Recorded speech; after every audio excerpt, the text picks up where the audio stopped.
conversation just a little bit longer as it relates to Ukraine in particular and the funding package that at the end of the year Congress said was so important. Priority number one that had to be done in January. Here we are in April. Congress is once again on recess, and we still have nothing as it relates to either the overall aid package, the $95 billion that included aid for Ukraine, Israel, and Taiwan, and a few other things lumped in there. Doesn't look to be any closer. So we wanted to get some perspective now in terms of what the path forward looks like, what Speaker Mike Johnson may or may not do, and how that is all going to play out. Really thrilled to have back on the program with us once again from The Hill. Alexander Bolton is a reporter at The Hill, has a great piece on the tough choices that Speaker Johnson faces with his vision and version of aid to Ukraine. And Alexander, welcome back to the show. Hi, Boyd. Thanks for having me on.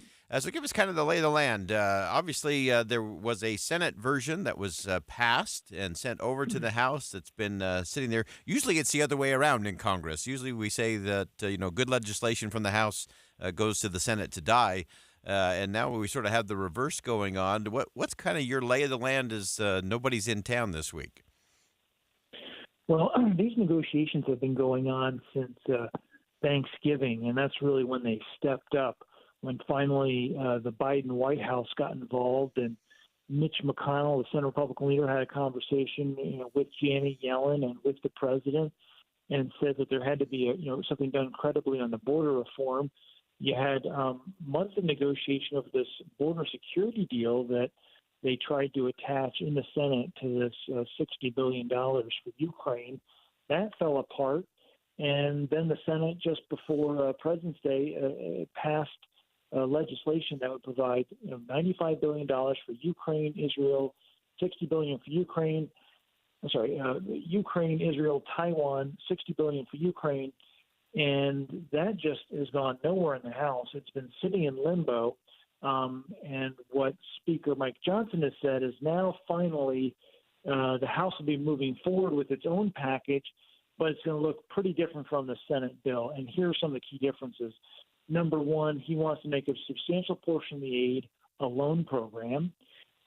He wants to pay for some of it by seizing Russian assets, which are around the world.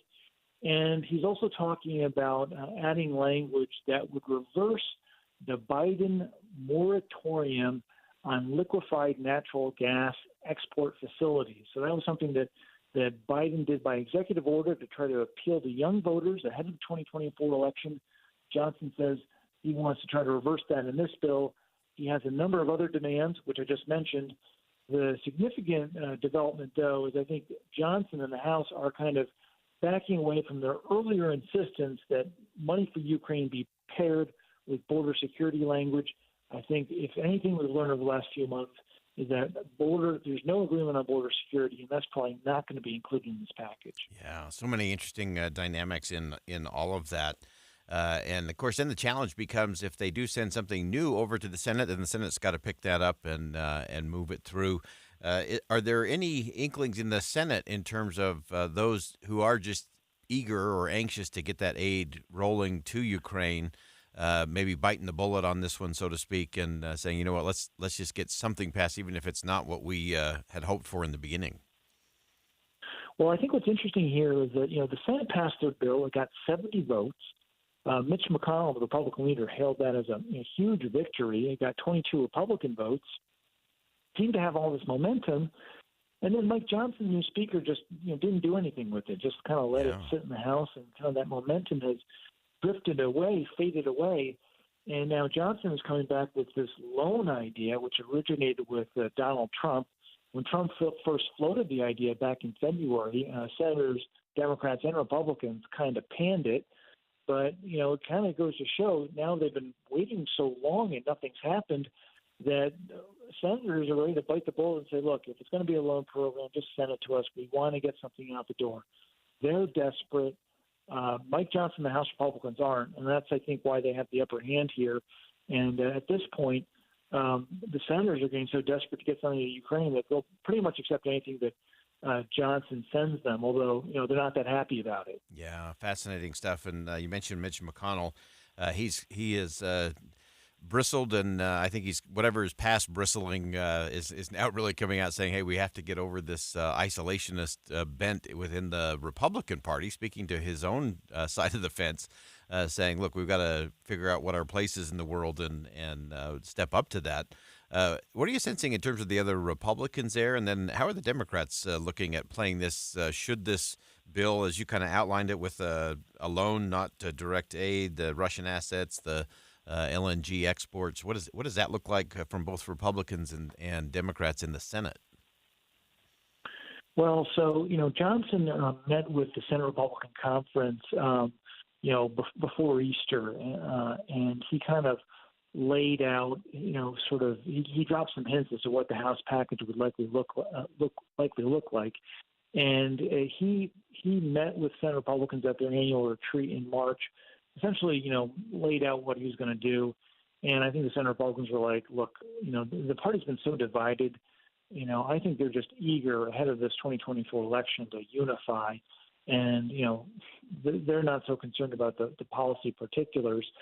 And then as far as the Democrats go, I think they just want to get something done here. I mean, it's embarrassing that this priority has lagged for so long. I mean, Ukraine is losing on the battlefield now because of the inability of Congress to get something done here. And that just makes, everyone look bad. So I think folks are getting ready to, just swallow it and grit their teeth and move on. Now, is this a setback for the Biden administration on the LNG stuff?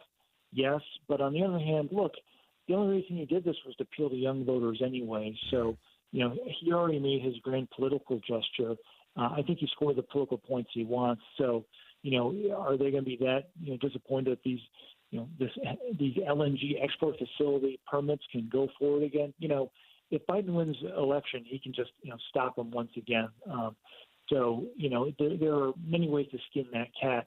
But I think the bottom line here is that if Ukraine loses because the U.S. can't figure out how to support the war over there, the folks who see that as a vital national security priority would see it as the failure for Congress to do something to be a huge setback. Yeah. And then finally, just in our last minute here, Alex, as you look at all of that, not only from a Ukraine standpoint, but I think this is one of those that a lot of areas around the world, a lot of our allies around the world, as well as our enemies and adversaries around the world, are looking at it saying, well, if the U.S. can't do that in the face of a Vladimir Putin invasion of Ukraine, will they really have our back in the next challenge or the next conflict that might arise? Give us just a quick sense in terms of how you're seeing that play out and what the concerns will be moving forward. Well, I think that's one of the principal arguments of Mitch McConnell, Chuck Schumer, and others who are pushing this aid. If we abandon Ukraine, when they're on the cusp of defeating the Russians, and if we let the Russians turn the tide on the battlefield, really diminishes U.S. credibility, diminishes NATO, and will push allies to maybe look for other security solutions other than the United States. So it's seen as devastating to the United States for those who see this as a vital national security priority. Yeah. Great insight as always. Great writing as always. Alexander Bolton, reporter at The Hill. Alex, thanks so much for joining us today. Thanks for having me on. Again, great perspective there from Alexander Bolton of The Hill. And there's so many things to watch as this plays forward. Again, the early packages had border security in there, so we were adding that into some international and foreign aid. Now we're looking at LNG, looking at that liquid natural gas as part of a deal, or seizing of Russian assets as part of the deal. The more complicated these things become, the harder they get to get passed and get done. And as Alex pointed out there, so important not just for our allies around the world, but also our adversaries are watching to see what we will and what we're unwilling to do or what we're unable to do because of gridlock and complexities in Congress. That's something we're going to keep our eye on as well. We'll step aside for some bottom of the hour news. More Inside Sources coming up next on KSL News Radio.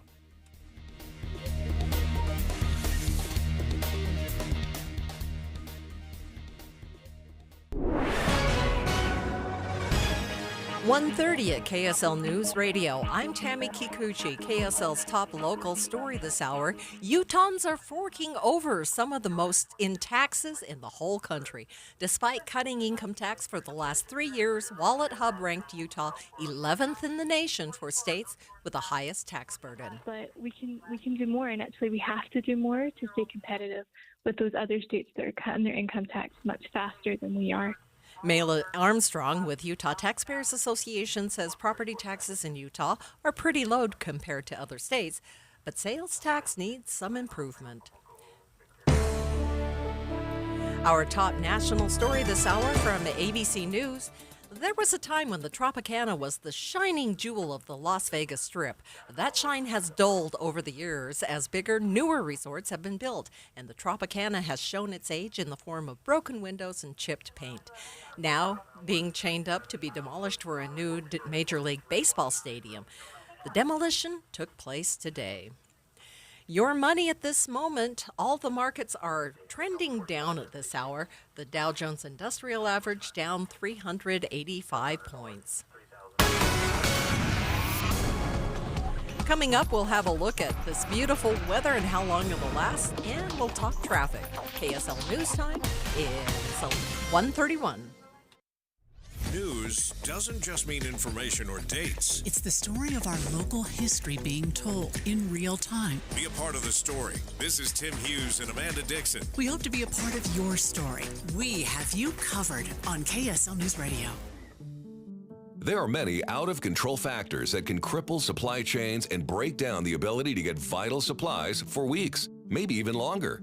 Inflation and political instability means the cost of food could skyrocket. Now is the time to do something about it. The first step is to protect your family and to stock up on what you need. ReadyWise meals taste incredible, are simple to make, easy to store, and offer up to a 25-year shelf life. ReadyWise is a leader in emergency food supplies.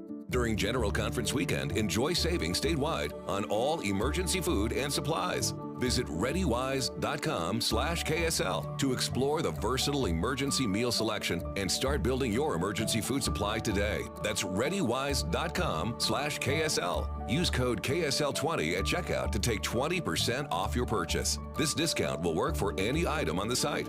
That's ReadyWise.com/KSL and use code KSL20. Some exclusions may apply. Alpine Home Medical, we bring wellness home. Do you find it exhausting getting up from your favorite chair every day? Say goodbye to discomfort and hello to a world of ease. Hi, I'm Jay Broadbent with Alpine Home Medical, and you have so many options when buying a lift chair. For the highest quality, always come to Alpine. Our lift chairs are more than just furniture. They're your ticket to independence and relaxation. Plus, with our spring savings event, we've just marked down some of our chairs that are ready for you to take home. With an unbelievable warranty, you can shop with confidence knowing your comfort is our priority. So stop by any of our 11 locations today and explore our high-quality inventory, or visit us online at alpinehomemedical.com. That's alpinehomemedical.com.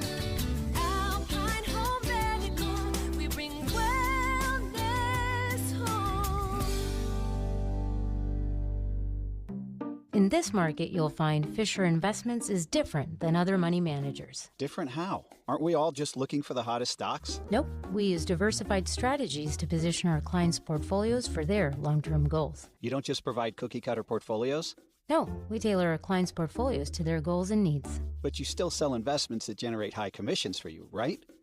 No, we don't sell commission-based products. We're a fiduciary, the highest standard of care for a financial advisor. It means we're obligated to act in our clients' best interest. So when do you make more money? Only when your clients make more money? Yep, we have one transparent management fee structured, so we do better when our clients do better. Sounds like you really look out for your clients. We do, because our priority is helping them achieve a comfortable retirement. That might be why most of our clients come from other money managers. Visit FisherInvestments.com to find out why investors like you switch to us. Fisher Investments. Clearly, different money management. Investments in securities involve the risk of loss. Traffic and weather together brought to you by Sinclair's Dino Pay app. Save up to 20 cents per gallon. Here's Ricky Meese. Back to a quiet drive. All crashes have been cleared, and you have good speeds on your freeways and your main secondaries. Rekindle adventure in a place everyone connects with nature. Cedar City Bryan Head. Shopping, dining, museums, spring skiing, tubing, hiking, biking, disc golf, and much more. Level up your adventure. Visit cedarcity.com. Ricky Meese in the KSL Traffic Center. Well, the temporary high pressure is to thank for our beautiful weather. We'll have highs today 59, Wednesday 69, and Thursday 72. Right now in Salt Lake City, 56 degrees. I'm Tammy Kikuchi from the KSL Common Spirit Health Studios. Listen online at kslnewsradio.com. We're Utah's news, traffic, and weather station.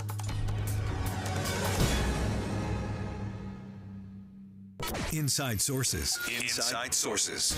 America's voice of reason. Boyd Matheson on Utah's home for elevated conversation. Inside Sources on KSL News Radio. It is always a good day when we get William Duncan on the line. Bill, of course, is with the Sutherland Institute and just one of the great thinkers in our country, especially when it comes to this area of religious freedom. And a recent piece that Bill penned in National Review has gotten a lot of attention in how Utah has turned religious freedom from a controversy into a consensus. And Bill, welcome back to the show.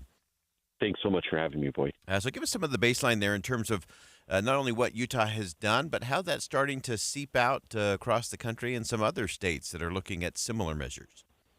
It's been kind of fun to watch.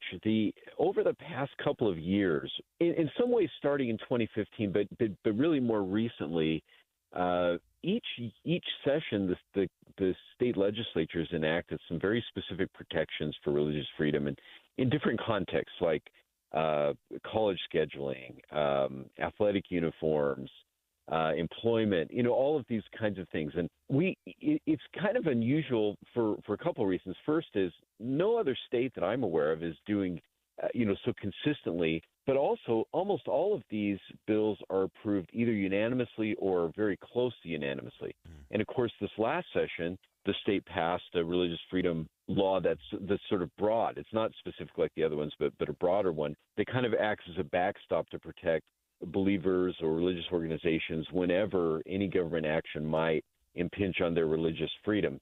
So this is pretty exciting to see, and the same sort of legislative time period where other states are also acting. A couple of states have now added similar laws to their protections. So we're seeing some very positive things developing, and I just wanted to write about what I think is a somewhat unique experience, and I think could be an example for other states as well. Yeah, and let's dig into that before we get to some of the states that are going down that path and kind of following that Utah model.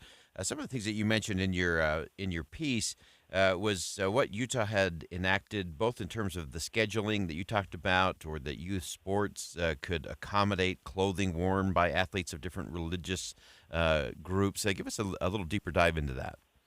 Yeah, one of the things I think is interesting about that is that these are I think attempts that kind of arose spontaneously, meaning that legislators, Sutherland, others saw a need, a kind of a specific need, not something that seems obvious or that focuses on the people who are kind of in majority religions where people would obviously, we got to do something about that.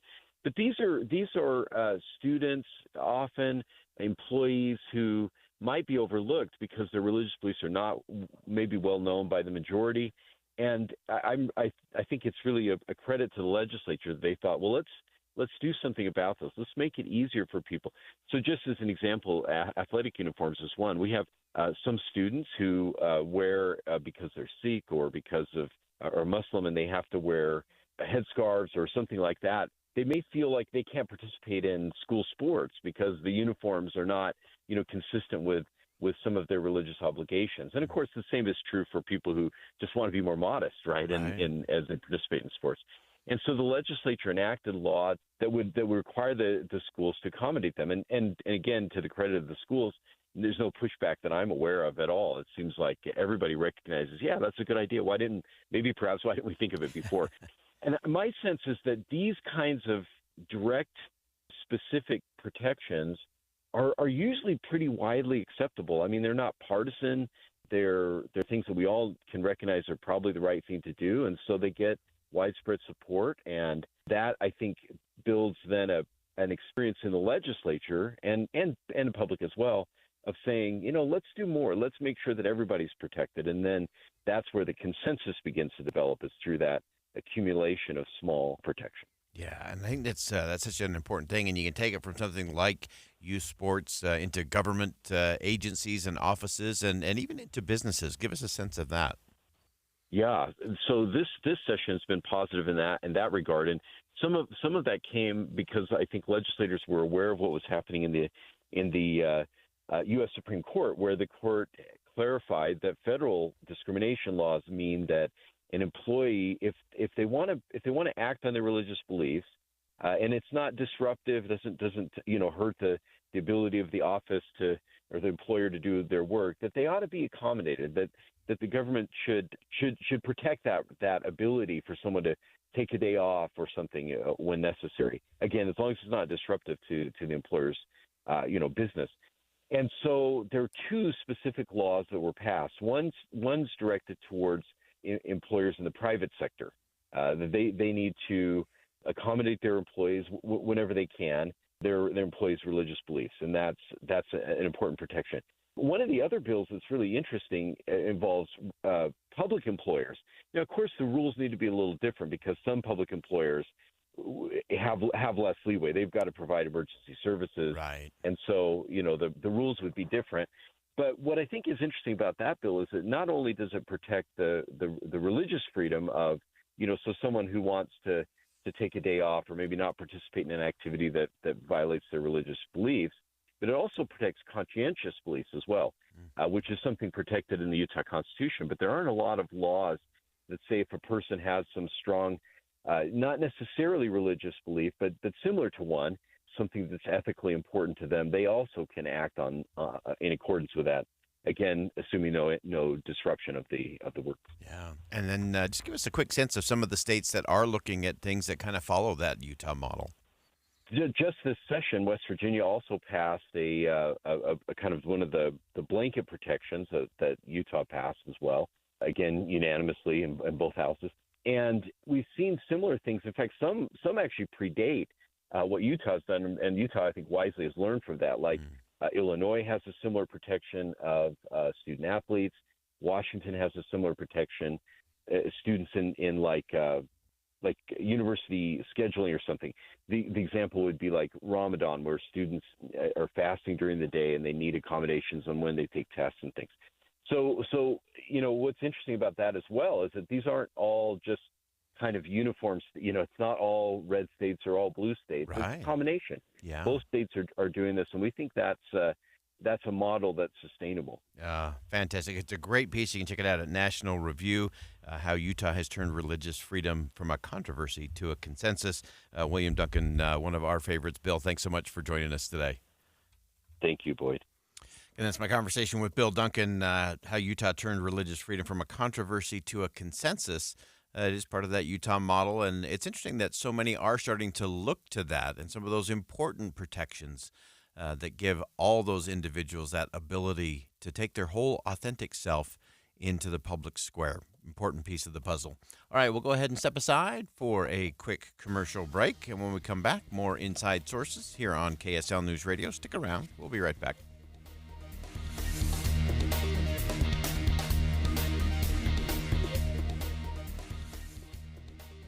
When the weather warms up, it's like a stampede, except instead of dust stirred up by hundreds of hooves, it's a cascade of phone calls to Advanced Window Products. This is Jeff Kaplan. Soon as the sun shines and the snow's gone, people want new windows and frames from Utah's #1 custom window maker, and the wait for installation grows longer. But right now, you can get near the front of the line by calling for a quote and get $2,500 off when you purchase 10 windows or more. That's on top of the incredible savings for the highest quality double-pane windows and frames, any style, any color. See, at Advanced Window Products, they actually build the windows here in Utah. They install the windows, and they guarantee them for life. There's no middleman, and they can pass the savings on to you. They even offer buy now, pay later. So get in before the wait grows longer and get the $2,500 off. Get your new windows this spring. Make the call. Advanced Window Products, 801-850-9100. That's 801-850-9100. Or visit advancedwindowsusa.com. KSL Broadcast Group contests are open to participants 13 years of age and older that are residents of Utah, Idaho, Wyoming, and Nevada, unless otherwise specified. Employees or agents of the station, Bonneville International Corporation, or other area radio stations, or any entity associated with the contest may not enter. Persons who have won in the last 90 days from a station contest or event are not eligible. Full general contest rules are available at kslnewsradio.com. I decided to go to Mountain Heights Academy because online school makes me concentrate more on schoolwork, and we can work at our own pace. Each week has a schedule, but we can decide if we want to work ahead. We could have a 3-day weekend if we decide to turn everything in on Thursday. I really like Mountain Heights Academy because it's so flexible and it just works for me. Mountain Heights Academy is an online public school for grades 7 through 12. Visit our website to learn how it can work for you. Higher taxes, soaring inflation, record low interest rates, and the skyrocketing cost of healthcare. The list goes on. Retiring successfully today is a lot more complicated than ever before. Learn how you can tackle the biggest challenges that you'll face in retirement today. Don't miss a special edition of Retirement Solutions Radio. It's this Saturday afternoon at 3 o'clock, right here on KSL News Radio 1027. Common Spirit Health. Hospitals, clinics, and caregivers all connected to advance healthcare in Colorado, Kansas, and Utah. Healthcare with human kindness is here. Hello, human kindness. Jeff Kaplan. I'm energized by breaking news. First of all, because it's right now, and second of all, because in many cases the audience needs to know. There's no more important service that we can provide, and I find it critically important to get more details to the audience as quickly as possible. There's nothing more energizing than that for me. Not at all. The most important thing we do is breaking news. I am gratified that so many people listen to me every afternoon on KSL, but what they don't know is that there are so many people behind the scenes making it happen, checking on the traffic, answering the phones, making the calls, talking to the newsmakers. They're out in the street, into the field to get the raw information, and then putting it all together so that I can sit in front of a microphone and be a source of information every afternoon. But there are so many people who make it happen. That's what you don't know. Ride Home with Jeff Kaplan, weekdays 3 to 7 on KSL News Radio. Do you worry about how much someone drinks? Do you feel angry or depressed most of the time? Do you feel neglected or unloved? Do you feel you attract people who tend to be compulsive or abusive? Do you have money problems because of someone else's drinking? Are you afraid or embarrassed to bring your friends home? Do you feel that if the drinker loved you, she or he would stop drinking? If you answered yes to any of these questions, you are not alone. More than half of all adults have a family history of alcoholism. Not everyone trapped by alcohol is an alcoholic. Families and friends are suffering too. Al-Anon and Alateen can help. Call 1-866-200-0223 or visit alanon.org/help. I'm Dave Cawley, investigative journalist and host of the podcast Cold. In October of 1985, a woman named Cherie Warren left work at a busy Salt Lake City office to meet her estranged husband at a downtown auto dealership. She never made it home. Cherie's car surfaced weeks later in Las Vegas. In the parking lot of a hotel casino. No one knows how it got there. Strange. It was strange. Both Cherie's estranged husband and her boyfriend raised suspicion for investigators. I kind of thought that he might have done something. But no arrests were ever made. In Cold Season 3, we dig into double lives, make new connections in the case, and examine the difficulty raised by reasonable doubt. We want answers just as much as anyone else. They have creeps like that now too, so nothing's changed. That's the new Cold Season 3, The Search for Cherie, now available anywhere you get your podcasts. With the three things you need to know this hour, I'm Tammy Kikuchi. First, the family of Tammy Daybell speaks before the trial into her murder begins. Second, the owner of the barge that collapsed the Key Bridge tries to limit his liability. And third, Southern Utah looks at dense housing as a way to ease the housing shortage. Right now, 56 degrees in Salt Lake City. Back to Inside Sources on KSL News Radio. Boyd Matheson divides rage from reason on Inside Sources. Welcome back to Inside Sources here on KSL News Radio. It's great to be with you today. As always, I am Boyd Matheson as we continue our coverage into the race for Utah's United States Senate seat. We have had the privilege of having a number of candidates on, and today we're really pleased to have joining us former Speaker of the House of Representatives here in the state of Utah, Brad Wilson, and I still call you Mr. Speaker. Mr. Speaker, welcome back to the show. It is so good to be with you. How are you today, Boyd? I'm doing well. The sun is out, and at least a little promise of spring is on the horizon. And March Madness is not quite over, so we're doing pretty good in that category. You've been out there on the campaign trail and working your way through this whole process, which, of course, there'll be a convention coming up, a primary in June, and then, of course, the general election will be the first Tuesday of November. As you've been going through this, you know your way around the politics of this state in a significant way. What have you learned this time around going at it from a federal seat as opposed to a state legislative seat? Well, thanks again for having me on. And it is very different, Boyd, to be talking to Utahns about how Salt Lake or Utah is governed versus how Washington, D.C. is governed. And what I have found, which probably won't be a big surprise to you, is that people in Utah are very proud of this state. They understand Utah is the best managed state in the country. It's a great place to live, great place to raise a family. And they're in general pretty happy with the way Utah's got things going. But when they look to D.C., they see a dumpster fire. And they in one way, shape, or form have said to me all over the state, Brad, when you get back to Washington, D.C., could you make it look a little bit more like Utah? And I think rightfully so. Yeah, and as we look at that, we often tout that Utah model of how the legislature works, how budgets get balanced, and accountability and transparency, and those things are so crucial. Give us a sense of that. Project forward if everything tilts your way as you go through this race. What would that look like with a Senator Brad Wilson back in our nation's capital? What do those early days look like in terms of your interaction with your colleagues and taking that Utah model to D.C.?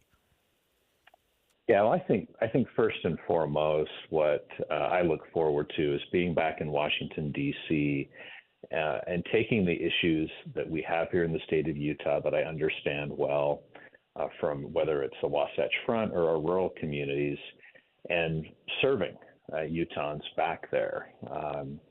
They would, of course, like someone to go back and help get the fiscal problems of Washington, D.C. back in line. And this spending that's caused all this inflation that every Utahn is feeling is really hurting. It's hurting Utah families. It's hurting Utah businesses. And what's interesting is as I go around the state and I say, hey, not only did we balance our budget here in Utah, but we had, while I was Speaker of the House, record tax cuts year after year after year, giving Utahns an ability to keep more of their own money in their own pocket. They're like, well, how did you do that? And we talked through, well, it's a matter of making hard decisions. And Boyd, you know that hard decisions don't have to be made in Washington, D.C. They can just print money all day long, which is what they're doing. There's no mechanism that forces a balanced budget, which we have here, but we didn't have to cut taxes here every year, but we balanced the budget and cut taxes. And that's the kind of leadership that I think people in Utah want to see go back to Washington. Yeah, we always talk about the fact that the math always wins, and there is the absolute predictability of consequences. And when you actually have that accountability year after year, it tends to do a little better than when you can kick the can, or as we're currently doing it, kicking two cans down the road, funding the government just kind of becomes perpetual. I wanted to get your insight in terms of some of the conversations you're having around the state. What has surprised you, or what have you learned from the people of the state of Utah as you've been campaigning this round? Yeah, there have been some surprises. I think that it's surprised me that wherever I go, I thought the border would be more of an issue in the rural areas and on areas maybe adjacent to I-15. But the border and the lack of a border, I mean, to call it a border right now is probably being generous.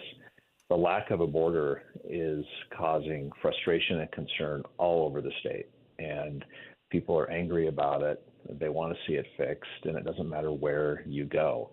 And I say that because I thought that a lot of the issues would be more regional, and they're really not. Even on the Wasatch Front, the people that I'm talking with, the voters that I'm talking with, are frustrated with public lands and how out of touch Washington seems to be with multiple use of public lands and the implications for these decisions that are being made back in Washington and how they're affecting Utahns' lives here everywhere. And so it's in some ways comforting. It makes your job a little bit easier as a U.S. Senator if you don't have, really significant differences of opinions on some of the big issues.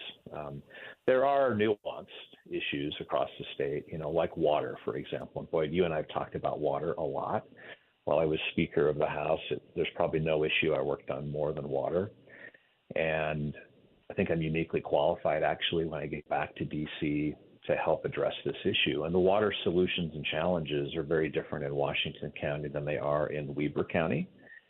But what people tell me wherever I go is, Brad, when you get back to Washington, we need you to help with these water issues. Even though the state's had record amounts of investment in conservation and record amounts of investment in water resources, they know that these issues around water for Utah can't be solved just inside the borders of our state. And we need our federal delegation to be able to lean into this issue in ways that they haven't in the past to help solve it. Yeah. Final question for you, and this is the question I asked every candidate, from those running for president down to the mayors and the city council. And you know this from experience. You got the scar tissue to prove it. Campaigns are rough and tumble. They're exhausting. They're exasperating. They're all the things on family and work and everything in between. What will make all of this worth it? We know everybody's in it to win it, so we'll establish that as the ground rules. But the question is, what would make all of this worth it? All of the headache and the heartache and all of that, what would make all of that worth it for you, even if you got to that first Tuesday in November and came up a little short? Well, if I felt like, and this is what I hope to do, and I'm in Washington, D.C., Boyd, but Utahns need to feel like they're being heard and represented in Washington, D.C., not having Washington, D.C. being represented to them. And I really want Utahns to feel like they've got a strong voice in Washington. Yeah, great perspective. Former Speaker of the House, Brad Wilson, running for the United States Senate, seat currently occupied by Senator Mitt Romney, junior senator from the state. And we know this is a long, hard process, and we know you're running and gunning out there on the campaign trail. But, Brad, we appreciate you joining us on Inside Sources. I'm sure we will talk again as this marches on, and good luck to you out on the trail. It's always a pleasure. Thanks, Boyd. All right, that's former Speaker of the House, Brad Wilson, joining us on the line today. And all of those who are running for this open seat, it's a rarity to have an open seat this way for a United States Senate position. And I always remind everyone it is the people's seat. This is your seat. And so that means you got to look really close at who's running. And there's a host we've been cycling through and having them all join us on the program. We'll get through them all as we move along here on KSL News Radio. But it is your seat. And I think as the former Speaker of the House, Brad Wilson, mentioned, it's about having your voice heard. And I think that's an important thing. And I actually appreciate that answer from Speaker Wilson, that what would make it worth it even if you don't win? Because I think if someone can't answer that question, then you really got to question who you're voting for. And I think he got that right in terms of if the people of the state feel like their voice has been heard, all of it's worth it. I think that's an important part of the conversation. And we'll continue the conversation. That wraps up hour number 1 of Inside Sources here on KSL News Radio. We'll step aside for some top-of-the-hour news, but don't go anywhere. We'll be joined by our friend Amos Giora as we do a deep dive look in terms of what's happening in Israel and Gaza and what comes next on Inside Sources. Stick around. We'll be right back.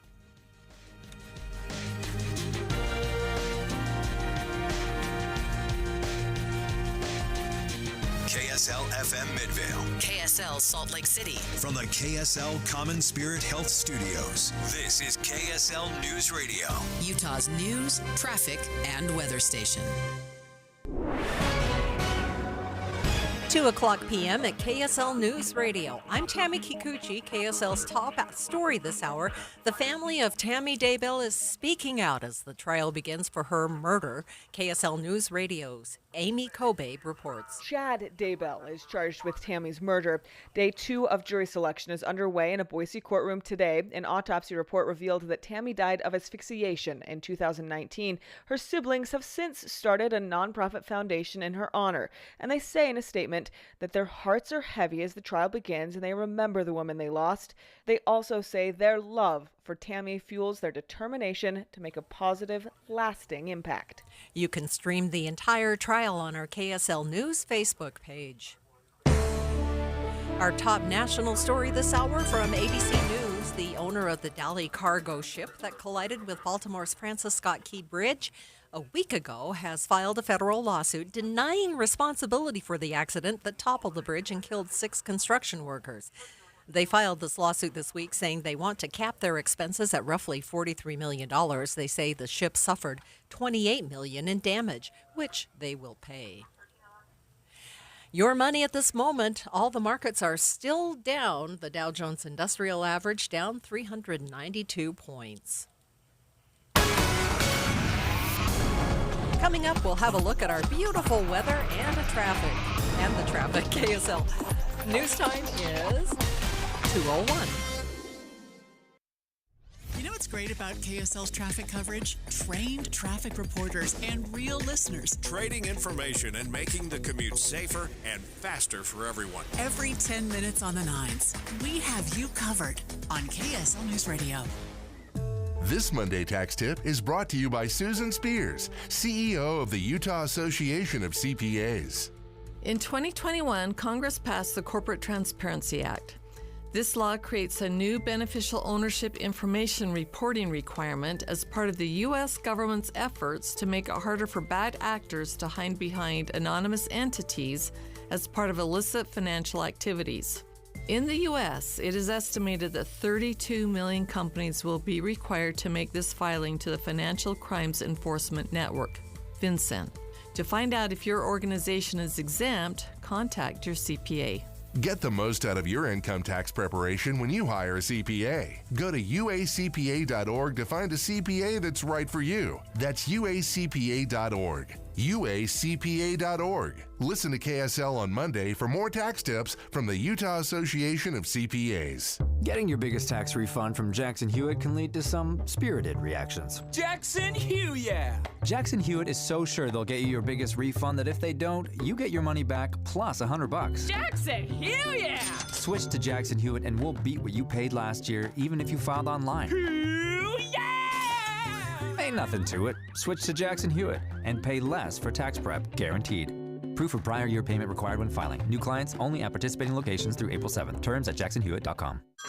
Hey everyone, it's Ted from Consumer Cellular, the guy in the orange sweater, and this is your wake-up call. If you're paying too much for wireless service, you don't have to keep having that nightmare. Consumer Cellular has the same fast, reliable coverage as the leading carriers for less. And for a limited time, new customers receive their second month free when they sign up and use promo code MONTHFREE by May 31st. So why keep spending more than you have to? Seriously, wake up and call 1-888-FREEDOM or visit consumercellular.com. Taxes, fees, and other third-party charges will apply. See website for additional details. The IRS is the most powerful collection agency on earth, and if you owe back taxes, the news isn't good. The IRS is raising the interest rate it charges on unpaid taxes, and further rate hikes are expected. Most people don't know it, but the IRS adds interest charges to your tax debts daily. So if you owe the IRS today, you'll owe even more tomorrow. And it doesn't stop until you get right with the IRS. The good news is getting right can start with one phone call to Optima Tax Relief, America's #1 tax relief firm. Optima's tax professionals specialize in the Fresh Start Initiative, a powerful IRS program that can save you thousands if you qualify. In fact, the experts at Optima have resolved over $1 billion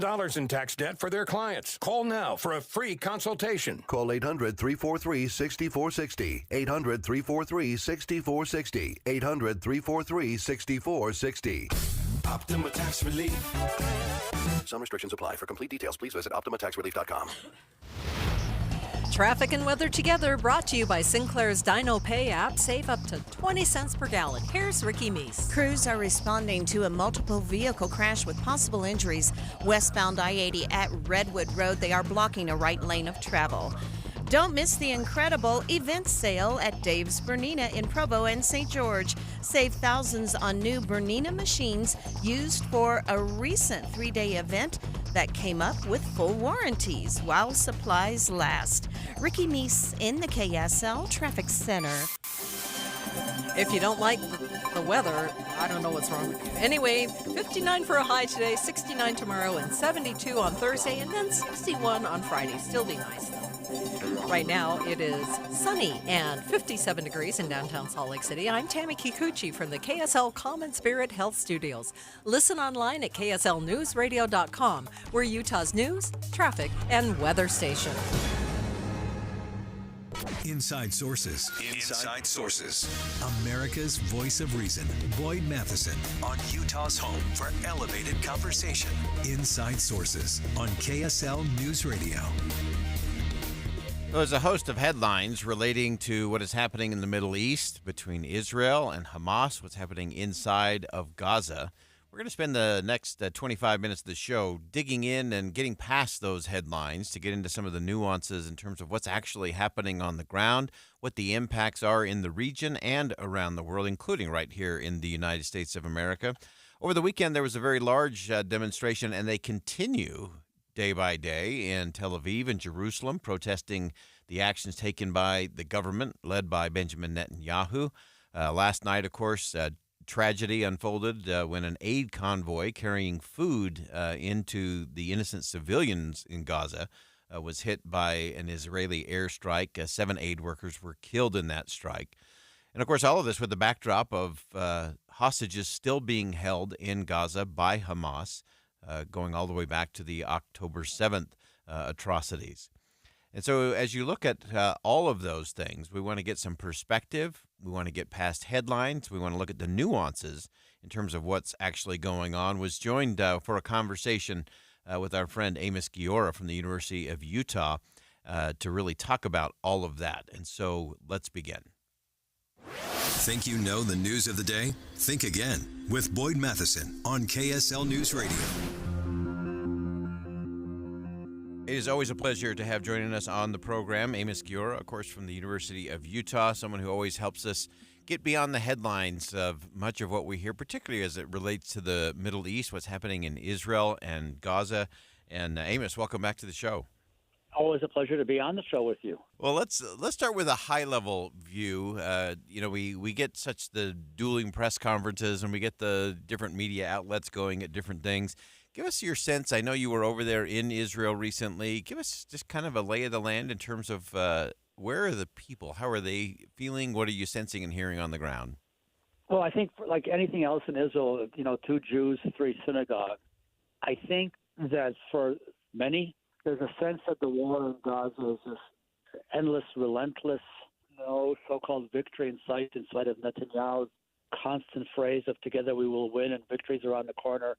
You and I are of age, when they tell you victories are around the corner, but is right down the road. It's like the train coming right at you. I think that when I was home, there's just a sense of endlessness. I think that's the best word. We are held like in abeyance because as soon as this war will be over, it's clear to most of us there will be elections. There will be elections Netanyahu will lose. And so he has the vested interest for his own political purposes to keep this going. And I think that's probably the reason, as far as I can tell, that there's no hostage deal, there's no ceasefire. Not to say that Hamas makes life easy. I mean, that would be the understatement of the year. That's not in any way to free them from the responsibility for everything that happened on October 7th.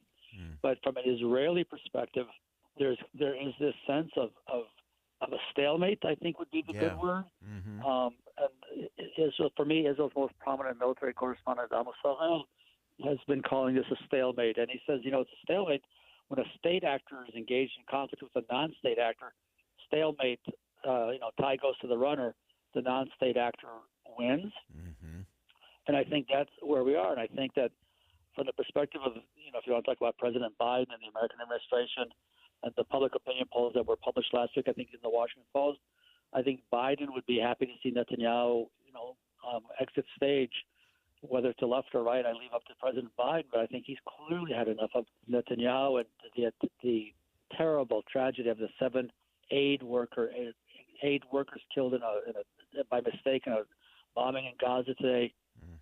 Only exacerbates what clearly the Americans and increasingly other places in the world are feeling, this sense of fed-upness with not with Israel, but with Netanyahu's Israel. Yeah, and give me a little sense in terms of, again, kind of on the ground there.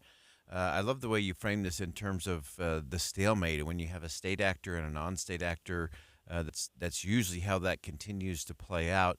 What is the sense inside of Israel in terms of that global support? What is the sense, not just in terms of the U.S., but other allies around the world?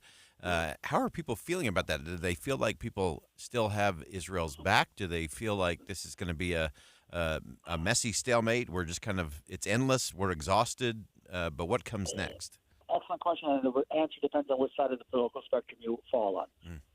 Netanyahu's extreme right-wing members of his government, the Minister of Public Security, which is Kafka at his worst because he's been convicted a number of times of racism, violence, and incitement, and the Minister of Finance, who is equally horrible. They are fully in line with, pardon my expression, with giving the United States of America the proverbial middle finger. And they egg Netanyahu on to ignore the United States and to be hard on Netanyahu, so much so that today the minister of whatever useless position he has, a guy named Shikli, said that Biden's position vis-a-vis Israel is making a hostage deal almost impossible. That's outrageous. Those of us who are attuned to the rest of the world, I think, are increasingly cognizant of the fact. I think it was The Economist last week that on the cover had Israel as I don't know if ostracized or an island or Israel alone.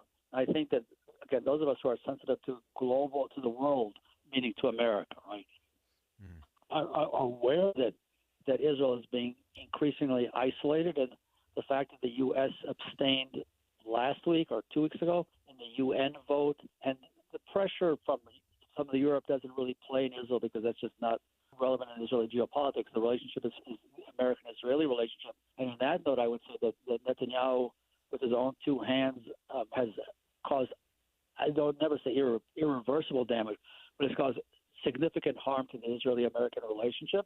But again, people from his camp to the right, are fine with that. Those of us, obviously not in his camp, are really distressed by that. And the spike in anti-Semitism probably plays a part in all of that. And I think, again, if you're sensitive to international opinion, the court of public opinion, Israel is getting hit left, right, and center, sometimes correctly, oftentimes not correctly. But we both know that when public opinion, the steamroll begins, or the steam engine begins, it's hard to stop it. And Israel does not have particularly persuasive arguments, because I think for many, the events of October 7th is horrific. What Hamas did could never be forgiven, could never be forgotten. But we're now on April 2nd, and I think October 7th didn't really hold that for long as a justification. I think that's a message that is hard for Israelis to accept. But I do want to emphasize what happened on October 7th is, I've said this before, makes the Holocaust, I'm the only child of Holocaust survivors, makes the Holocaust look like Holocaust light. That can't be forgotten either. Yeah. Give me a sense from some of the it's sort of the mixed messages component coming out of the administration. We know that the Biden administration also hinted today that they were going to approve additional sales of fighter jets going into Israel. And so it's kind of an interesting diplomatic dance, I guess we should say, between President Biden and Benjamin Netanyahu. What is the sense of that in terms of where the administration is and the impact of that, again, kind of day to day over there? On the one hand, for Biden to send Blinken to Israel to hit Netanyahu over the head, and the next day to sell the planes is a terrible double message, which Netanyahu then articulates himself. Well, he sent Blinken to hit me over the head, but at the end of the day, he sold me the planes. Mm-hmm. That was, from my perspective, a terrible mistake by Biden. We're going to stay with the conversation with Amos Guiora, looking at the current events that are taking place in Israel, and find out what is happening on the ground in terms of some of the demonstrations, what that means for the long-term future inside of Israel for the Netanyahu regime, as well as how these negotiations so that the hostages can be returned to their family. That and much more coming up as we stay with the conversation here on Inside Sources. We'll be right back.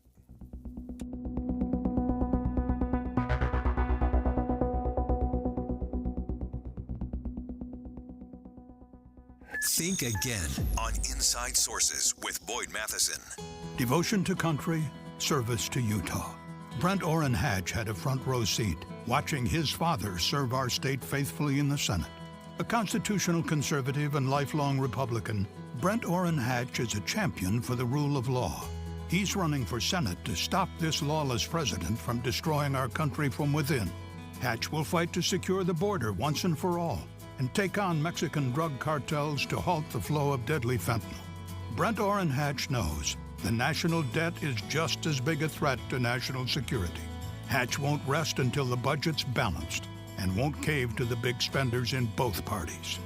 Pro-life, deeply committed to religious liberty, rock-solid Utah conservative. Brent Orrin Hatch for Senate. Paid for by Conservative Outsider PAC, which is responsible for the content of this advertising. Not authorized by any candidate or candidates committee. www.copac.us. The crime tore a community apart. Chad has much more likelihood of putting on a defense. Can the judge and attorneys pick a fair jury? The death penalty is going to be a huge part of this. The trial of Chad Daybell, mornings and afternoons starting this week. Listen at home for the latest developments and in the car for updates from the courtroom here on KSL News Radio. Held over due to popular demand. Friday, Saturday, Sunday. Save thousands on hot tubs and swim spas. It's a major manufacturer's liquidation of hundreds of in-stock spas. Utah State Fair Park. Hot tubs discounted 40 to 80% to the lowest possible price, starting at $29.99. Free professional delivery. Take possession tomorrow, next week, next month, or next season. The Hot Tub and Swim Spa Sale. Utah State Fair Park. Shop over a dozen models of swim spas from 11 feet to over 19 feet. Swim spas offer low-impact exercise, active family fun, unsurpassed relaxation, and installation in one day. The Hot Tub and Swim Spa Sale. Everything must go. Free parking, free admission. You can't afford to miss this. It's a major manufacturer's liquidation of hundreds of in-stock spas. Friday, noon to 8 p.m. Saturday, 10 a.m. to 8 p.m. Sunday, 10 a.m. to 6 p.m. The Hot Tub and Swim Spa Sale. Utah State Fair Park. Visit hottubandSwimSpaSale.com. Well, hello, it's me again.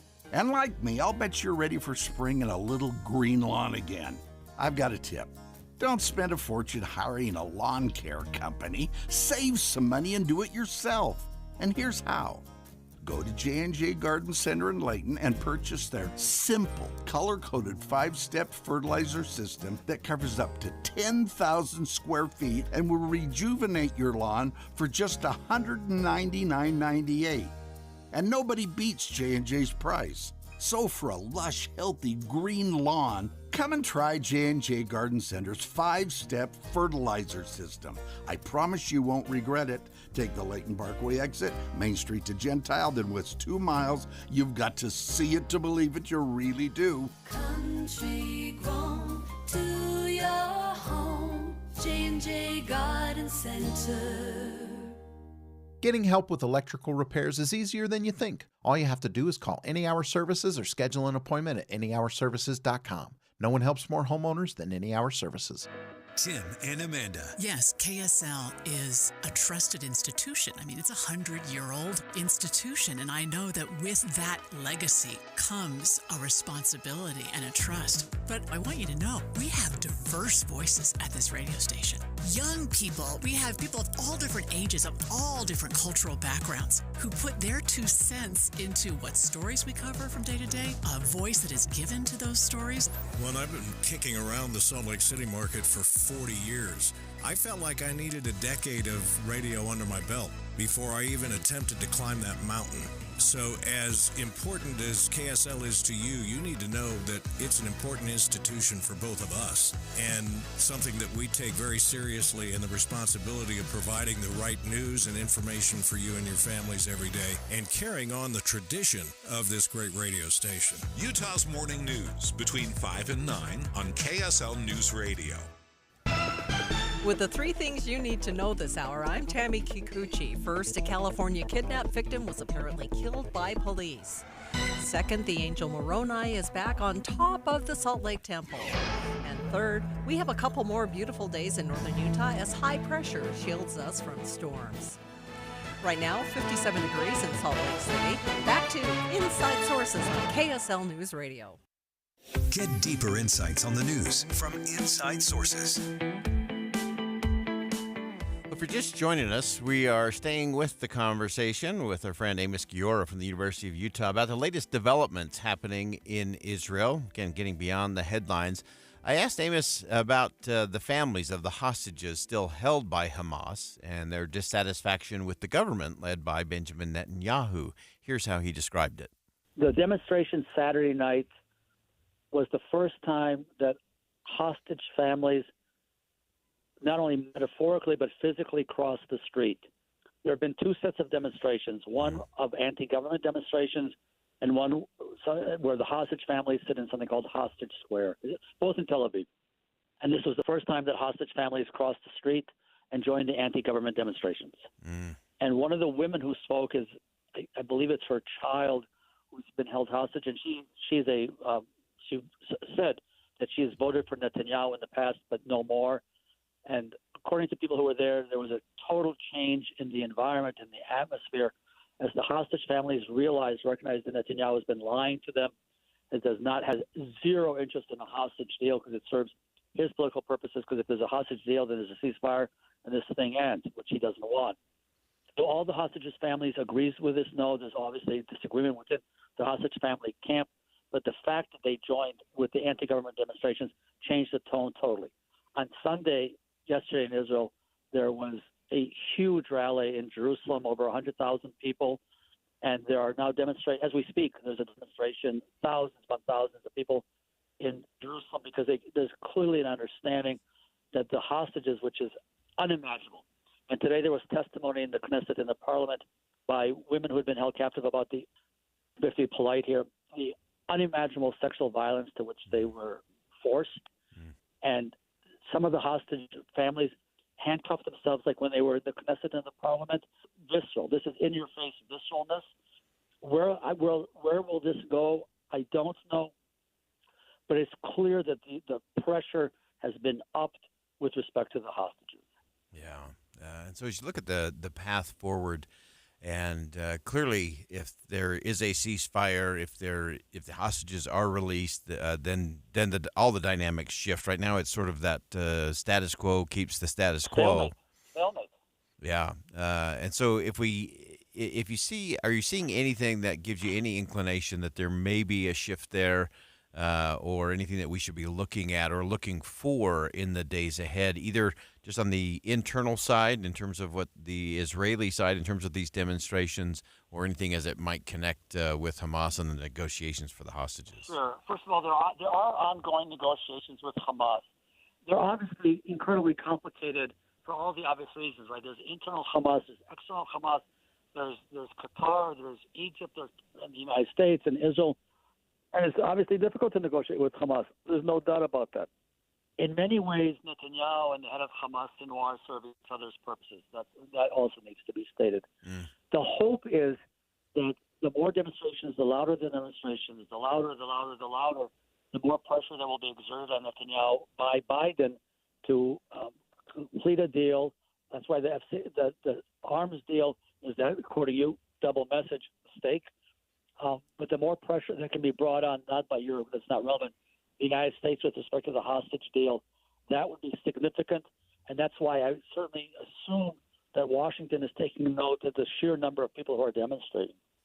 Yeah, and I think that those numbers, as those continue to grow, I think that is significant. I think the fact that these hostage families are also joining those demonstrations, I think, is also indicative. Will be fascinating to see what happens when Congress returns after their break, if anything moves, both in terms of the Israel aid as well as Ukraine, and those those get even more complicated. You know, it's all tied in together. And what complicates it is in Israel, as of yesterday or today, the Israeli Knesset, the parliament, went into its recess, which is outrageous to think while there are hostages and while there are soldiers fighting in Gaza, getting killed in Gaza, the members of parliament go on their recess. It's beyond outrageous. Add to all this, then Netanyahu had surgery on Saturday night. We're told it's for a hernia. There are doubts about that. There are questions about that. Tied in all together, to call this complicated would be the mildest of understanding. Sorry, most exaggerated about your statement. Yeah, no question about it. It is complicated, but we always appreciate you helping us pull on a few of those threads and make sure we're getting to the truth and the reality in terms of what's going on and what comes next. Amos Giora, of course, from the University of Utah. Great perspective, great insight as always. Thanks so much for joining us today. Thank you for having me. So many important things to unpack there. This is one of those incredibly complex and complicated issues. There are things, regardless of your feelings about any of it, there's a lot of things that we have to sort of sift through because of the headlines that get pushed out. Depending on where you fall politically, you might click on one versus the other, and why it's so important for us to make sure we're digesting and really looking at all the sources, looking at all the information, and then processing and come to our own conclusions and our own decisions. That's the job of the show, is to present all of that to you so you can make your best decision, help you connect the dots and make the news make sense in your world. I want to go back because the news of the day is clearly centered around the tragedy of those 7 aid workers from World Central Kitchen that were delivering food to civilians inside of Gaza that were killed in a strike by Israel overnight. And I want to actually go to the White House. The Strategic Communications Director for the White House, John Kirby, gave some pretty strong comments relating to the strike, what happened, the tragedy of war that is the tragedy of war, as well as what needs to happen moving forward if we're ever going to get past the stalemate and to a better result. We were outraged to learn of an IDF strike that killed a number of civilian humanitarian workers yesterday from the World Central Kitchen, which has been relentless in working to get food to those who are hungry in Gaza and, quite frankly, around the world. We send our deepest condolences to their families and loved ones. We've seen the comments from Prime Minister Netanyahu and from the Israeli Defense Forces about their commitment to conduct an investigation. We hope that those findings will be made public and that there is appropriate accountability held. More than 200 aid workers have been killed in this conflict, making it one of the worst for aid workers in recent history. This incident is emblematic of a larger problem and evidence of why distribution of aid in Gaza has been so challenging. But what beyond the strike, what is clear is that the IDF must do much more to improve deconfliction processes so that civilians and humanitarian aid workers are protected. The U.S. will continue to press Israel to do more as well to ensure the safety of humanitarian workers, and will continue to do all we can to deliver this assistance to Palestinian civilians in Gaza. That was John Kirby today from the White House podium, and obviously a lot of frustration from the Biden administration in terms of this incident. Israeli Defense Forces in a strike. Tragically, 7 aid workers were killed delivering food to civilians inside of Gaza. Again, making this one of the deadliest for aid workers in quite some time. Now, it's also interesting and important to note that John Kirby said that the United States would continue to support Israel militarily, and that obviously was indicated in the response from the president and from the administration in terms of some of the military sales of aircraft to the Israeli military. It was also interesting, John Kirby concluded that press conference reminding everyone that Israel is still under a viable threat of Hamas. Kirby went on to say that they're going to continue to make sure that Israel can defend itself, and most importantly, that the 7th of October, that type of attack doesn't happen again. Now, he was very quick to point out as well that it doesn't mean that support. Again, you can't have another October 7th inside of Israel. It also doesn't mean, John Kirby said, that it's a free pass and that the United States would look the other way when something like this takes place. And so, again, the delicate dance continues to go on. There's a lot of very difficult questions that are happening for the Israeli people, their government, and elections, potential elections happening there, as well as the relationship with the United States and other important allies around the world. It is a complex and complicated part of the world. Again, thanks to our friend Amos Giora for helping us break all of that down, as well as making sure that we get the right perspective and all the information so that we can connect all of those dots. We'll step aside for some bottom of the hour news. More Inside Sources coming up next.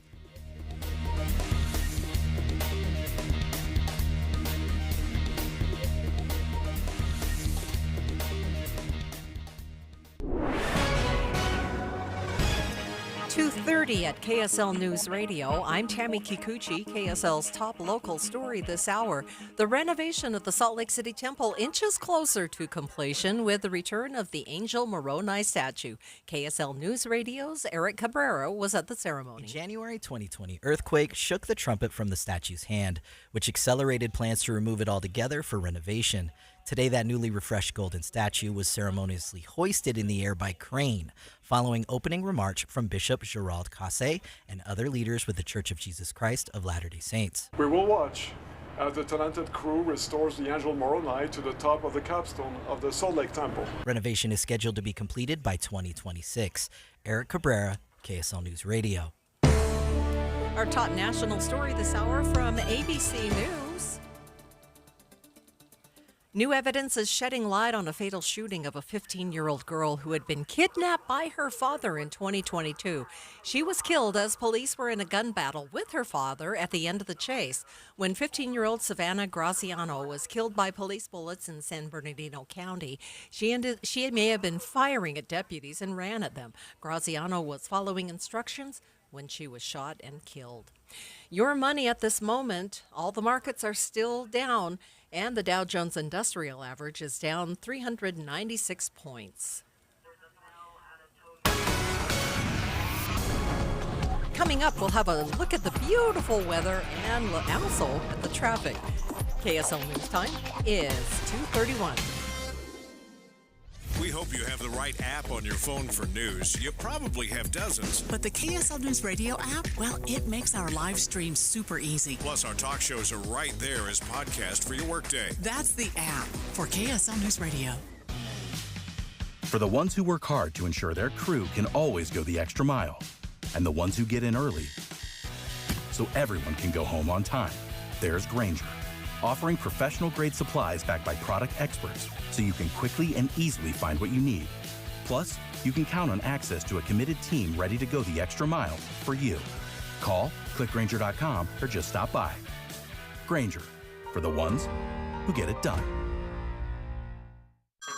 Hey everyone, it's Ted from Consumer Cellular, the guy in the orange sweater, and this is your wake-up call. If you're paying too much for wireless service, you don't have to keep having that nightmare. Consumer Cellular has the same fast, reliable coverage as the leading carriers for less. And for a limited time, new customers receive their second month free when they sign up and use promo code MONTHFREE by May 31st. So why keep spending more than you have to? Seriously, wake up and call 1-888-FREEDOM or visit consumercellular.com. Taxes, fees, and other third-party charges will apply. See website for additional details.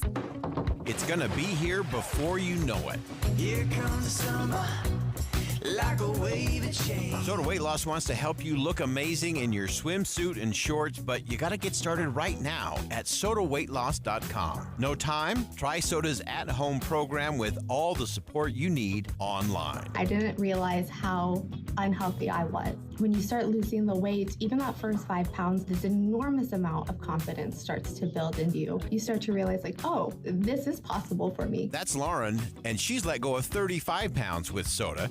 With their help, I let go of 37 pounds, and I've kept it off for over 2 years now. That's because Soda works. It's absolutely changed my life. Soda helps you break food addictions and get healthy for the rest of your life. It's why they have more than 8,700 Google reviews and countless countless before and after pictures and videos of people living the results every single day. Go to sotaweightloss.com. That's SOTA weightloss.com. Believe it or not, most small businesses don't have a 401k. If you don't have a 401k, you are missing out on the greatest wealth creation tool ever created. I'm Jeff Jr. with Trajan Wealth, and many 401ks are overpriced for the employer, have expensive and underperforming investment options, and have tedious administrative provisions. Not at Trajan Wealth. We can set up a 401k for a company for only $8 per employee, a $65 per plan fee, plus a small advisory fee. That's right, not thousands or even the tens of thousands you've been quoted. And do it all in less time than it takes to sit in traffic.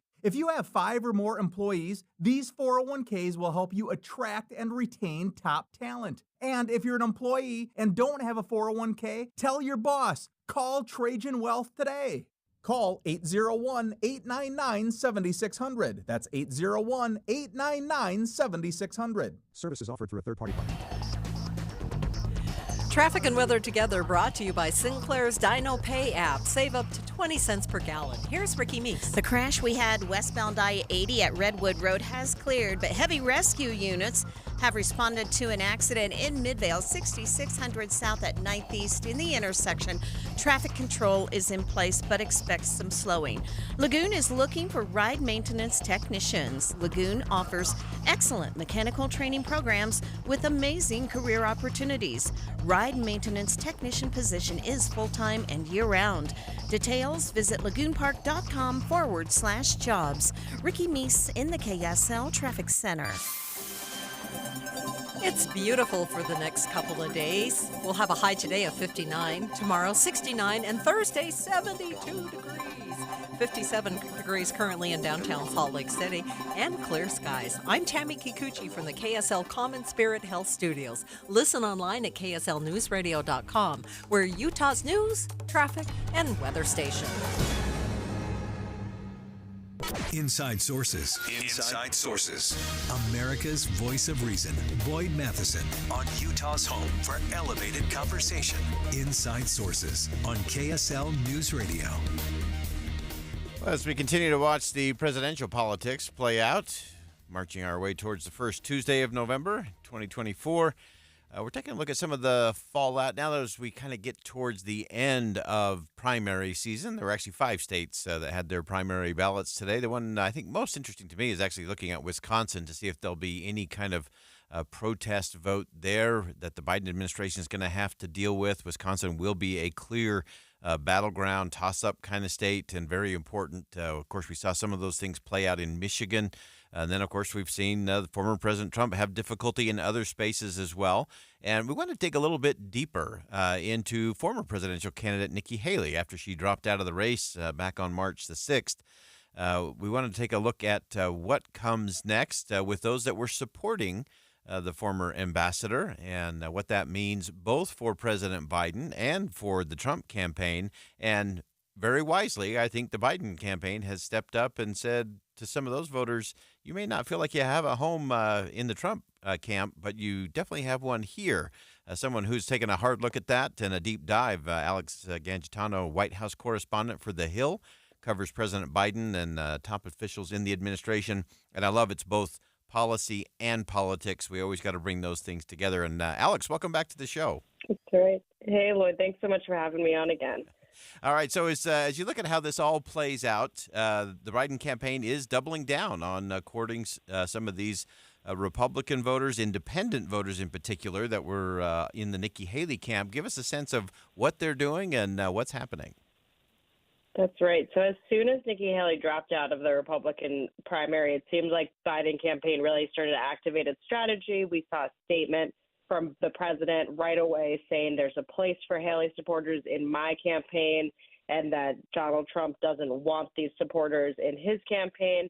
And then just last week, the Biden campaign released a 30-second ad basically featuring just a bunch of clips of former President Trump criticizing Haley. Remember when he was calling her bird-brained at one point, not presidential material. Another point, there's obviously in primaries, there's name-calling and back-and-forth criticism, but they're really highlighting that Trump was particularly critical of her trying to basically alienate the president with these voters, so that these voters see this choice in November between a Republican candidate who they don't necessarily want, and then a Democrat who maybe they wouldn't necessarily vote Democrat, but who do you pick at the end? So they're hoping that it will be them at the end. We're also seeing a consistent flow of the Biden campaign just continuing to bring up that the Trump campaign has not really had a lot of outreach to these voters.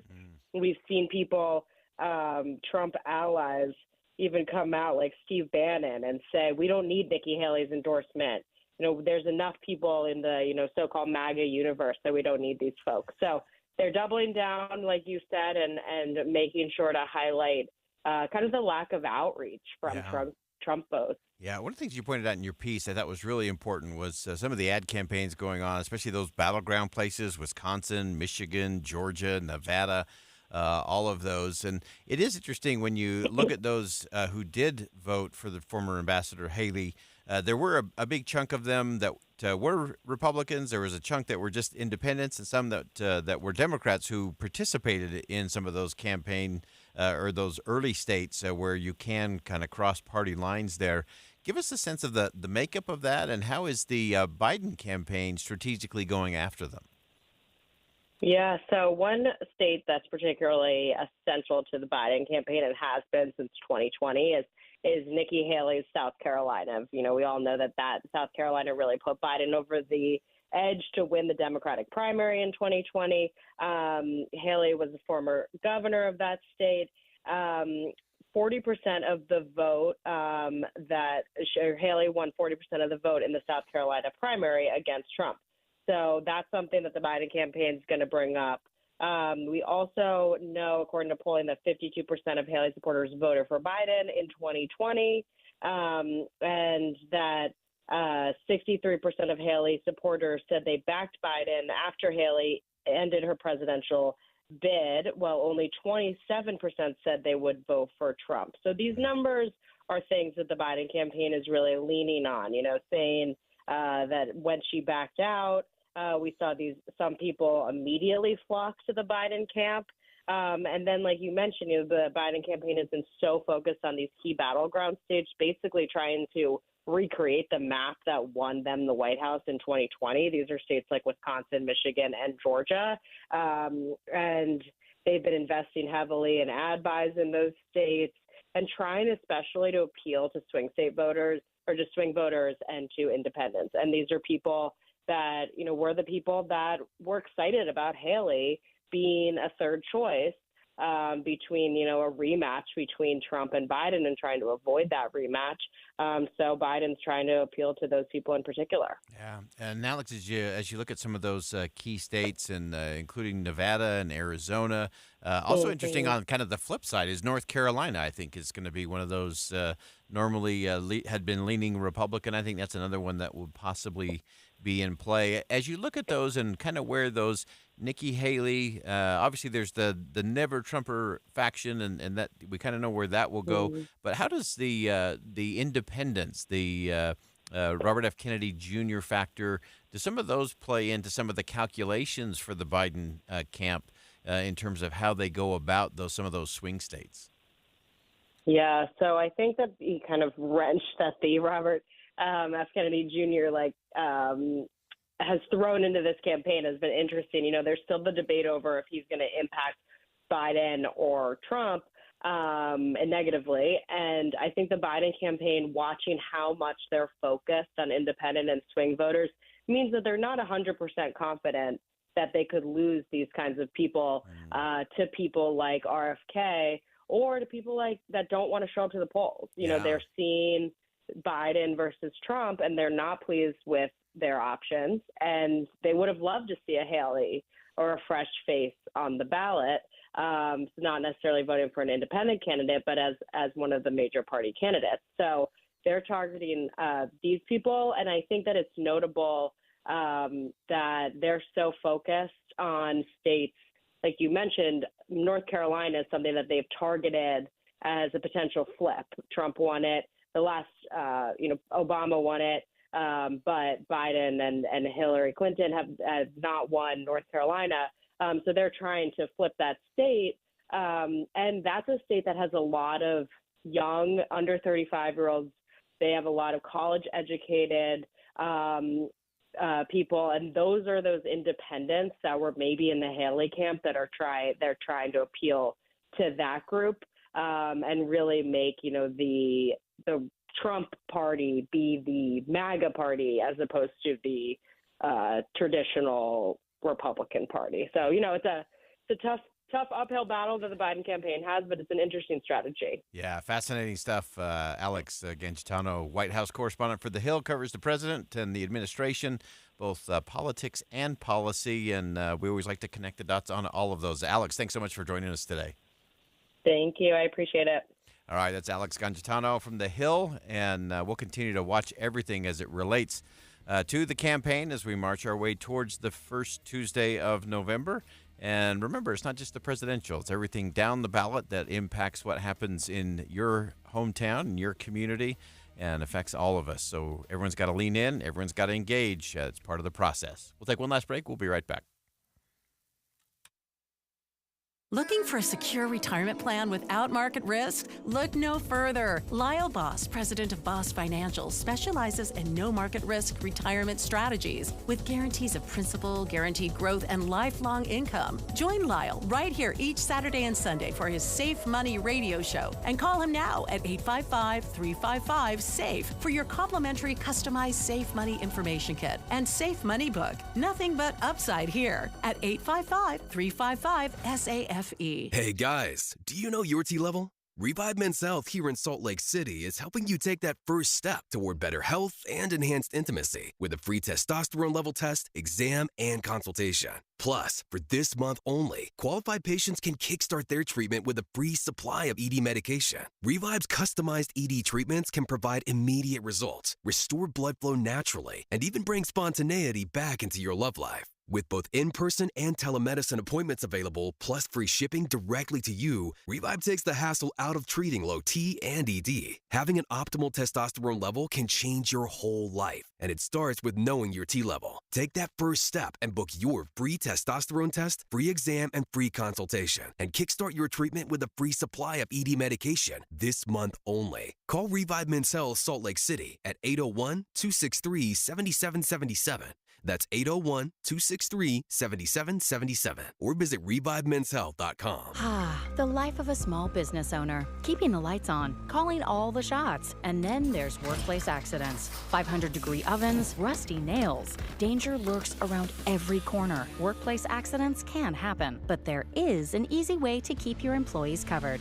Talk to your agent about workers' comp coverage from Pi, or go to piinsurance.com and get a quote. Safety first, then Pi Insurance. Individual rates, offerings, and savings may vary, subject to policy terms and conditions. Not available in all states and situations. Held over due to popular demand. Friday, Saturday, Sunday. Save thousands on hot tubs and swim spas. It's a major manufacturer's liquidation of hundreds of in-stock spas. Utah State Fair Park. Hot tubs discounted 40 to 80% to the lowest possible price, starting at $29.99. Free professional delivery. Take possession tomorrow, next week, next month, or next season. The Hot Tub and Swim Spa Sale.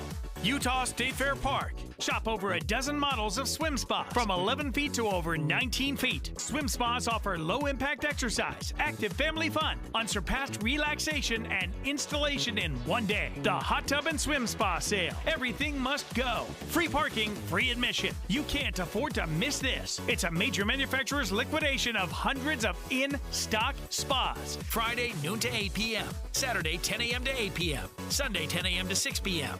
The Hot Tub and Swim Spa Sale. Utah State Fair Park. Visit hottubandswimspasale.com. Bill Riley here with University of Utah head football coach Kyle Whittingham. Now tell me, Coach Whitt, what's your philosophy on a winning team? I believe the key to winning is a strong offensive line. When the linemen do their job, nothing gets through to the quarterback, so he can do his job. Well, what happens if the linemen don't do their job?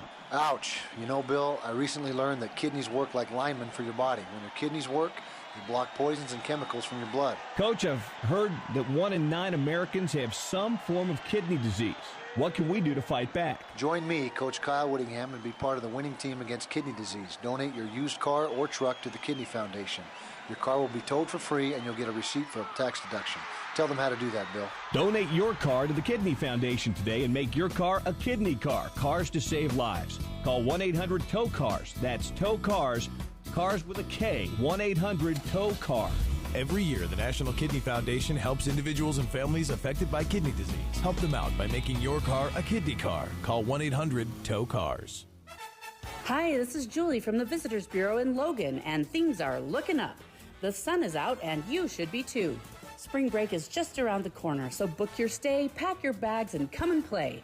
We're kicking off spring break with the annual Original Baby Animal Days at the American West Heritage Center. You'll be spread out over 160 acres of beautiful scenery while you pet all the baby animals like lambs, goats, piglets, bunnies, and chicks. March 28th through the 30th also features exotic animals. You can see baby bears from Yellowstone Bear World April 3rd through the 6th, which is also when Baby Animal Days combines with the annual Mountain Man Rendezvous. Watch demonstrations like flint and steel fire starting, bullet making, and leatherworking and scrimshaw.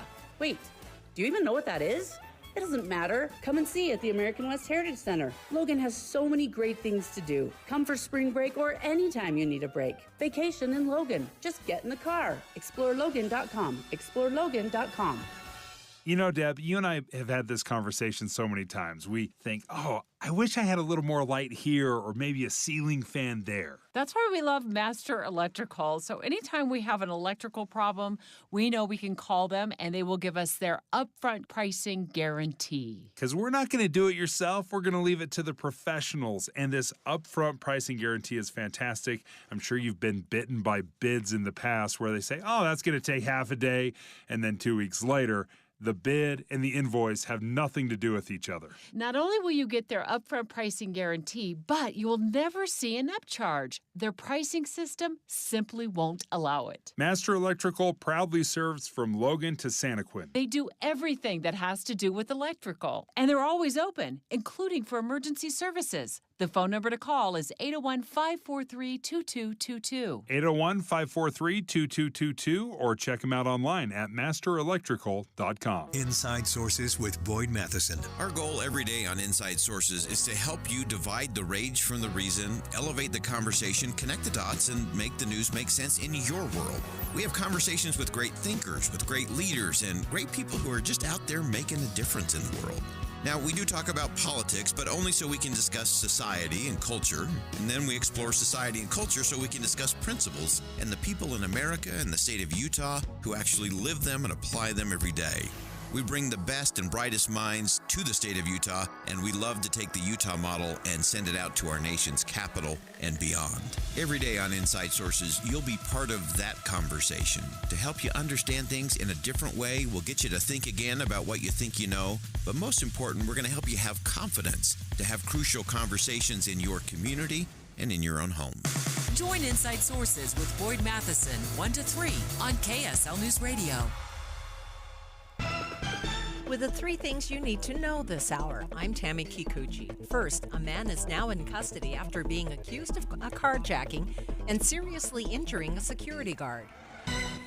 Second, cicadas are coming by the trillions, but we will be safe in Utah. And third, it's not your imagination. Utah taxes are high.